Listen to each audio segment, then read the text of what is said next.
In this video, I'm going to demonstrate how to search for content within Quizlet to assist us in creating activities for our students.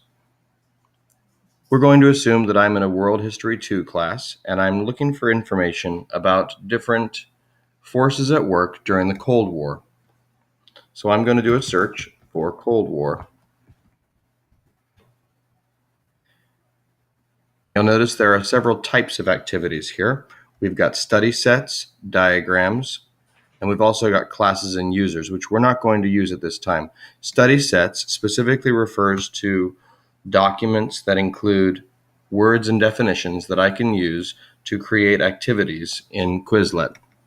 Diagrams are standalone activities or standalone resources that my students can use to learn more about the basic concept.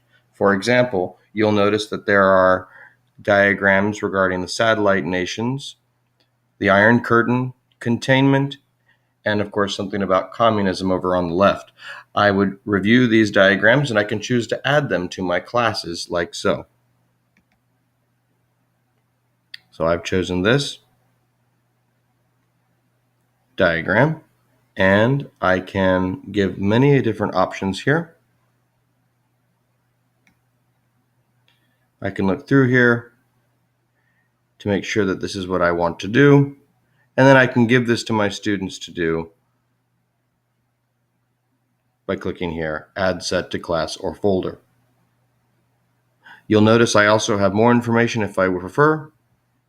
I can share this with colleagues, so if I'm working with someone else, I can share with my content team or with my grade level, and I can always copy this and embed this into another larger list if I prefer. Here are some other options. I can export the information or print it for my own purposes. I can combine it with something else very specifically, or I can embed it in another resource. This is specifically helpful if I'm going to use Schoology.